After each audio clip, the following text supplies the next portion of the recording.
ഇന്ന് ഞാനിവിടെ പറയാൻ പോകുന്നത് മഹാത്മാഗാന്ധിജിയെ പറ്റിയുള്ള ജീവചരിത്രത്തെ പറ്റിയാണ്.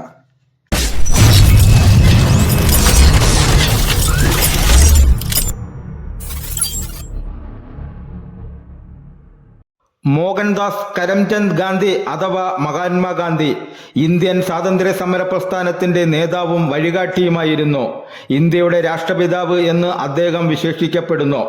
അഹിംസയിലൂന്നിയ സത്യാഗ്രഹം എന്ന സമര സിദ്ധാന്തത്തിലൂടെ ലോകമെമ്പാടും ഗാന്ധി ശ്രദ്ധേയനായി. മഹത്തായ ആത്മാവ് എന്ന് അർത്ഥം വരുന്ന മഹാത്മാ, അച്ഛൻ എന്ന് അർത്ഥം വരുന്ന ബാപ്പു എന്നീ നാമവിശേഷണങ്ങൾ ജനഹൃദയങ്ങളിൽ അദ്ദേഹത്തിനുള്ള സാന്നിധ്യം വ്യക്തമാക്കുന്നു. കേവലം ഒരു രാഷ്ട്രീയ നേതാവ് എന്നതിനേക്കാൾ ദാർശനികനായും ഗാന്ധി ലോകമെമ്പാടും അറിയപ്പെടുന്നു.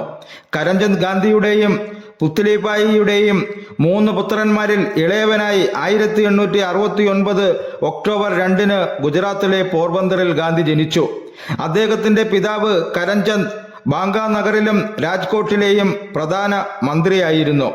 അമ്മയാകട്ടെ തികഞ്ഞ ഈശ്വരവിശ്വാസിയായിരുന്നു. മോഹൻദാസിന് 7 വയസ്സുള്ളപ്പോൾ അച്ഛൻ പോർബന്തർ വിട്ട് രാജ്കോട്ടിൽ ജോലി സ്വീകരിച്ചു. അതിനാൽ മോഹൻദാസിന്റെ പ്രാഥമിക വിദ്യാഭ്യാസം രാജ്കട്ടിലായിരുന്നു. ഹൈസ്കൂളിൽ പഠിക്കുമ്പോൾ 13ാമത്തെ വയസ്സിൽ പോർബന്തറിലെ വ്യവസായിയായ ഗോകുൽദാസ് മഹാൻജിയുടെ മകൾ കസ്തൂർബയെ വിവാഹം കഴിച്ചു. അദ്ദേഹത്തിന്റെ അച്ഛൻ 1885 അന്തരിച്ചു. 1887 മോഹൻദാസ് മെട്രിക്കുലേഷൻ പൂർത്തിയാക്കിയത്. പിന്നീട് ഭവനഗറിലെ സമൽദാസ് കോളേജിൽ പഠനം തുടർന്നു. ജ്യേഷ്ഠന്റെ നിർബന്ധത്തിന് വഴങ്ങി 1888 സെപ്റ്റംബർ മാസത്തിൽ നിയമം പഠിക്കാനായി ഇംഗ്ലണ്ടിലേക്ക് കപ്പൽ കയറി. ലണ്ടനിലെ ഓക്സ്ഫോർഡ് യൂണിവേഴ്സിറ്റിയിലായിരുന്നു അദ്ദേഹം നിയമം പഠിച്ചത്. ലണ്ടൻ മെട്രിക്കുലേഷൻ പരീക്ഷ എഴുതിയെങ്കിലും ആദ്യ ലാറ്റിനിൽ പരാജയപ്പെട്ടു. എങ്കിലും വീണ്ടും എഴുതി അതിൽ വിജയം കൈവരിച്ചു. 1891 നിയമപഠനം പൂർത്തിയാക്കി ഇന്ത്യയിൽ തിരിച്ചെത്തി.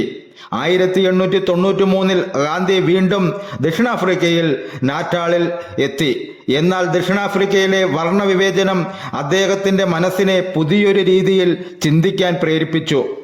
ഒരിക്കൽ വെള്ളക്കാർക്ക് മാത്രം സഞ്ചരിക്കാവുന്ന എ ക്ലാസ് കൂപ്പയിൽ യാത്ര ചെയ്തതിന് ഗാന്ധിയെ മർദ്ദിക്കുകയും വഴിയിൽ പീറ്റർ മാരിയറ്റ്സ്ബർഗിൽ ഇറക്കിവിടുകയും ചെയ്തു. ഈ സംഭവത്തിന് ശേഷം ഗാന്ധി ഇത്തരം അനാചാരങ്ങൾക്കെതിരെ പ്രവർത്തിക്കുവാൻ തീരുമാനിച്ചു.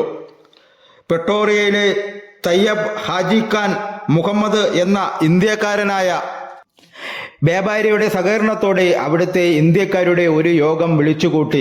ദക്ഷിണാഫ്രിക്കയിലെ ഇന്ത്യക്കാർ അനുഭവിക്കുന്ന കഷ്ടതകൾക്കെതിരെ അദ്ദേഹം സംസാരിച്ചു. ഇത് ഇന്ത്യക്കാരുടെ അവകാശബോധത്തിന് കാതലായ മാറ്റമുണ്ടാക്കി. നാറ്റാളിലെ കരാർ തൊഴിലാളികളുടെ പ്രശ്നങ്ങളിലും അദ്ദേഹം ഇടപെട്ടു. താമസിയാതെ ദക്ഷിണാഫ്രിക്കയിൽ അദ്ദേഹം ഗാന്ധിജി എന്ന് അറിയപ്പെടാൻ തുടങ്ങി. ബോവർ യുദ്ധത്തിൽ ഒരു സന്നദ്ധകനായും അദ്ദേഹം പങ്കെടുത്തു. യുദ്ധസമയത്ത് രോഗികളെ ശുശ്രൂഷിക്കുവാൻ ഇന്ത്യൻ ആംബുലൻസ് കോർപ്സ് എന്ന സംഘടനയിൽ ചേർന്നതിന് പിന്നീട് അദ്ദേഹം ആദരിക്കപ്പെടുകയുണ്ടായി. ദക്ഷിണാഫ്രിക്കയിൽ വെച്ച് ഗാന്ധിജിക്കും കസ്തൂർബായിക്കും 2 ആൺകുട്ടികൾ കൂടി പിറന്നു, രാംദാസ് ഗാന്ധിയും ദേവദാസ് ഗാന്ധിയും. ഇന്ത്യയിലേക്ക് മടങ്ങിയ ഗാന്ധി 1915 ജനുവരി 9 മുംബൈ തുറമുഖത്ത് കപ്പലിറങ്ങി. ഈ ദിനത്തിന്റെ ഓർമ്മയ്ക്കായിട്ടാണ് 2003 മുതൽ ജനുവരി 9 ഭാരത സർക്കാർ പ്രവാസി ദിനമായി ആചരിക്കാൻ തുടങ്ങിയത്. കാര്യങ്ങൾ നേരിട്ട് പഠിക്കാനായി അദ്ദേഹം ഇന്ത്യ മുഴുവൻ സഞ്ചരിച്ചു. അന്ന് ഇന്ത്യ ദേശീയതയുടെ നായകന്മാരായിരുന്ന നേതാക്കന്മാരെ എല്ലാം സന്ദർശിച്ചു. ദക്ഷിണാഫ്രിക്കയിലെ ഫീനിക്സ് ആശ്രമത്തിൽ നിന്നും വന്ന വിദ്യാർത്ഥികളെ അക്കാലത്ത് രവീന്ദ്രനാഥ ടാഗോർ ശാന്തിനികേതനത്തിലേക്ക് ക്ഷണിക്കുകയുണ്ടായി. അങ്ങനെയാണ് ഗാന്ധിജിയും ടാഗോറും പരിചയപ്പെടുന്നത്. മരിക്കുവോളം നീണ്ട ഒരു സുഹൃത്ബന്ധത്തിന്റെ തുടക്കമായിരുന്നു അത്. അഹമ്മദാബാദിലെ കൊച്ചുറാബിൽ 1915 മെയ് 25 അദ്ദേഹം സത്യാഗ്രഹാശ്രമം ആരംഭിച്ചു. ജനസേവനത്തിന് ആത്മസമർപ്പണം ചെയ്യുന്നവർ അഹിംസ, സത്യം, അസ്തേയം, അപരിഗ്രഹം, ബ്രഹ്മചര്യം എന്നിവ നിഷ്ഠയോടെ ആചരിക്കണമെന്ന് അദ്ദേഹം നിർദ്ദേശിച്ചു. സ്വയം നൂൽ നൂറ്റുകൊണ്ട് വസ്ത്രമുണ്ടാക്കുക എന്ന അടിസ്ഥാനത്തിലുള്ള ഖാദി പ്രസ്ഥാനത്തിന് അദ്ദേഹം രൂപം നൽകി. 1917 ഏപ്രിൽ 16 ചാവാരൻ ജില്ലയിലെ തോട്ടം തൊഴിലാളികളെ ബ്രിട്ടീഷ് കരാർ വ്യവസ്ഥ അനുസരിച്ചുള്ള അടിമത്തത്തിൽ നിന്നും മോചിപ്പിക്കുവാൻ വേണ്ടി നടത്തിയ സമരത്തിൽ ഗാന്ധി ഇന്ത്യയിൽ വെച്ച് ആദ്യമായി അറസ്റ്റ് വരിച്ചു. ദക്ഷിണാഫ്രിക്കയിൽ ഗാന്ധിജി അഭിഭാഷകനായി സേവനമനുഷ്ഠിക്കുന്ന സമയത്താണ് സത്യാഗ്രഹം എന്ന സമരമാർഗം വികസിപ്പിച്ചെടുക്കുന്നത്. അതിലാണ് ദക്ഷിണാഫ്രിക്കയെ ഗാന്ധിജിയുടെ രാഷ്ട്രീയ പരീക്ഷണശാല എന്ന് വിശേഷിപ്പിക്കപ്പെടുന്നത്. ഒന്നാം ലോക മഹായുദ്ധത്തിന് ശേഷം ഇന്ത്യൻ ദേശീയ പ്രസ്ഥാനത്തിൻ്റെ അമരക്കാരനായി തീർന്ന ഗാന്ധിജി 30 കൊല്ലക്കാലം ഇന്ത്യൻ ജനതയുടെ സ്വാതന്ത്ര്യ സമരയജ്ഞങ്ങൾക്ക് ചുക്കാൻ പിടിച്ചു. അതിനാലാണ് അദ്ദേഹം ഇന്ത്യയുടെ രാഷ്ട്രപിതാവ് എന്നറിയപ്പെടുന്നത്. റൗലറ്റ് ആക്ട് എന്ന നിയമത്തിനെതിരെ 1919 മാർച്ച് 30 ഹർത്താൽ ആചരിക്കുവാൻ ഗാന്ധി ആഹ്വാനം ചെയ്തു.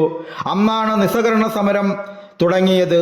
ദില്ലിയിൽ നടന്ന പോലീസ് വെടിവെപ്പിനെ കുറിച്ച് അന്വേഷിക്കുവാൻ അങ്ങോട്ട് പോയ ഗാന്ധിജിയെ നിരോധനാജ്ഞ ലംഘിച്ചു എന്ന പേരിൽ ഏപ്രിൽ 10 അറസ്റ്റ് ചെയ്തു. അറസ്റ്റിൽ പ്രതിഷേധിച്ച് ഇന്ത്യയിലെങ്ങും ഹർത്താൽ ആചരിക്കപ്പെട്ടു. ഇതിനെ തുടർന്ന് ഏപ്രിൽ 13 ജാലിയൻ വാലാബാഗിൽ വെച്ച് സമരക്കാർ കൂട്ടക്കൊല ചെയ്യപ്പെട്ടു. ഇതേ തുടർന്ന് നിയമ ലംഘന സമരം താൽക്കാലികമായി ഏപ്രിൽ 18 നിർത്തിവെച്ചു. ഉത്തർപ്രദേശിലെ ചൗരി ചൗര എന്ന സ്ഥലത്ത് ജനക്കൂട്ടം രോഷം പൂണ്ട് പോലീസ് സ്റ്റേഷൻ ചുട്ടരിക്കുകയും പോലീസുകാരെ വധിക്കുകയും ചെയ്തു. ഇതോടെ ഗാന്ധിജി നിസ്സഹകരണ പ്രസ്ഥാനം നിർത്തി. സബർമതി ആശ്രമത്തിൽ 1930 ഫെബ്രുവരി 14 മുതൽ 16 വരെ ചേർന്ന അഖിലേന്ത്യാ കോൺഗ്രസ് പ്രവർത്തക സമിതി സിവിൽ നിയമലംഘന സമരം ആരംഭിക്കുവാൻ തീരുമാനമെടുത്തു. ഇതിന്റെ നേതൃത്വം ഗാന്ധിയാണ് ഏൽപ്പിച്ചത്. ഉപ്പ് ഉൽപാദനത്തിൽ ബ്രിട്ടീഷ് ഭരണകൂടം ചുമത്തിയ കരത്തിനോട് പ്രതിഷേധിക്കുവാൻ 1930 അദ്ദേഹം ഉപ്പ് സത്യാഗ്രഹം സംഘടിപ്പിച്ചു. 78 അനുയായികൾക്കൊപ്പം മാർച്ച് 12 ഗാന്ധിജി അഹമ്മദാബാദിലെ സബർമതി ആശ്രമത്തിൽ നിന്നും കാൽനടയായി തുടങ്ങി. യാത്രക്കിടയിൽ ജനങ്ങൾ കൂടി ജാഥ കനത്തു. പലയിടങ്ങളിലും സ്വീകരണങ്ങൾ ഏറ്റുവാങ്ങി ഏപ്രിൽ 5 ദണ്ഡി എന്ന തീരദേശ ഗ്രാമത്തിലെത്തി. അവിടെ കടപ്പുറത്ത് ഉപ്പ് ഉണ്ടാക്കി ഗാന്ധിയും അനുയായികളും നിയമം ലംഘിച്ചു. മെയ് 4 ഗാന്ധിജിയെ സത്യാഗ്രഹ ക്യാമ്പിൽ നിന്നും അറസ്റ്റ് ചെയ്തു ജയിലിലടച്ചു. 1931 ജനുവരി 25 അദ്ദേഹത്തെ മോചിതനാക്കി. തിരുവിതാംകൂർ ചിത്തിര തിരുനാൾ മഹാരാജാവ് 1936 നവംബർ 12 ക്ഷേത്രപ്രവേശന വിളംബരം പുറപ്പെടുവിച്ചപ്പോൾ ഗാന്ധിജി അതിനെ ആധുനിക കാലത്തിൻ്റെ അത്ഭുതം എന്നാണ് വിശേഷിപ്പിച്ചത്. ഗാന്ധിജി ഏപ്രിലിൽ സർക്കാരിന് സമർപ്പിച്ച പ്രമേയം 1942 ഓഗസ്റ്റ് 8 അഖിലേന്ത്യാ കോൺഗ്രസ് സമിതി നിരാകരിക്കുകയും ജവഹർലാൽ നെഹ്റു തയ്യാറാക്കിയ കരടനുസരിച്ച് ഓഗസ്റ്റ് പ്രമേയം എന്ന പേരിൽ സുപ്രസിദ്ധ ക്വിറ്റ് ഇന്ത്യ പ്രമേയം അവതരിപ്പിക്കുകയും ചെയ്തു. സമരം നേതൃത്വം ഏറ്റെടുത്ത ഗാന്ധിജിയുടെ ചരിത്രപ്രസിദ്ധമായ പ്രസംഗമാണ് ഡു ഓർ ഡൈ. നമ്മൾ ഒരു സാമ്രാജ്യത്തെ എതിർക്കുകയാണ്, ഒന്നുകിൽ പ്രവർത്തിക്കുക അല്ലെങ്കിൽ മരിക്കുക എന്നത്. നിസ്സഹകരണ പ്രസ്ഥാനം ഖിലാഫത്ത് സമിതി അംഗീകരിച്ച ശേഷം ഷൗക്കത്ത് അലിയുമായി ഇന്ത്യ മുഴുവൻ സഞ്ചരിക്കുന്നതിനിടയിലാണ് ഗാന്ധിജി ആദ്യം കേരളം സന്ദർശിച്ചത്. 1920 ഓഗസ്റ്റ് 18 അദ്ദേഹം കോഴിക്കോട്ട് കടപ്പുറത്ത് നടന്ന യോഗത്തിൽ പ്രസംഗിച്ചു. അടുത്ത സന്ദർശനം വൈക്കം സത്യാഗ്രഹത്തോടനുബന്ധിച്ചായിരുന്നു. ഈ വരവിൽ അദ്ദേഹം കേരളത്തിന്റെ വിവിധ ഭാഗങ്ങളിൽ പ്രസംഗിച്ചു. ചാലക്കുടി, കൊച്ചി, വർക്കല എന്നിവിടങ്ങളിൽ അദ്ദേഹം യോഗം നടത്തി. മാർച്ച് 12 ശ്രീനാരായണ ഗുരു, കെ കേളപ്പൻ എന്നീ കേരള നേതാക്കളെ അദ്ദേഹം സന്ദർശിച്ചു. ശ്രീനാരായണ ഗുരുവിനെ സന്ദർശിച്ച ശേഷമാണ് അദ്ദേഹം അപർണയുടെ ഉന്നമനത്തിനായി പ്രവർത്തിക്കുവാൻ തീരുമാനിച്ചത്. ഗാന്ധിജി മൂന്നാമതും കേരളത്തിലെത്തുന്നത് തിരുവാർപ്പ് ക്ഷേത്രനിരത്തുകളിൽ അയിത്ത ജാതിക്കാരെ വഴി നടക്കാൻ അനുവദിക്കുന്നതിനായി തിരുവിതാംകൂർ രാജാവിനെയും റാണിയെയും കണ്ട് ചർച്ച നടത്താനാണ്. 1927 ഒക്ടോബർ 9 അവരുമായി സംസാരിച്ച ശേഷം അദ്ദേഹം പാലക്കാട് കാമകോടി ശങ്കരാചാര്യരുമായി ചർച്ച നടത്തി. കോഴിക്കോട് സമ്മേളനത്തിൽ വെച്ച് അന്ത്യോജനോദ്ധാരണ സംഘം എന്ന സംഘടനയ്ക്ക് രൂപം നൽകി പാലക്കാട്ടും കോഴിക്കോടും അദ്ദേഹം പ്രസംഗിച്ചു. ഗാന്ധിജി 4ാമത് കേരളത്തിലെത്തുന്നത് 1934 ജനുവരി 10 മുതൽ 22 വരെയാണ്. ഗരിജൻ ഫണ്ട് ശേഖരണാർത്ഥമായിരുന്നു അദ്ദേഹം കേരളത്തിലെത്തിയത്. ഈ സന്ദർഭത്തിലാണ് കൗമുദി എന്ന പെൺകുട്ടി വടകരയിൽ വെച്ച് തൻ്റെ ആഭരണങ്ങൾ ഗാന്ധിജിക്ക് സംഭാവന നൽകിയത്.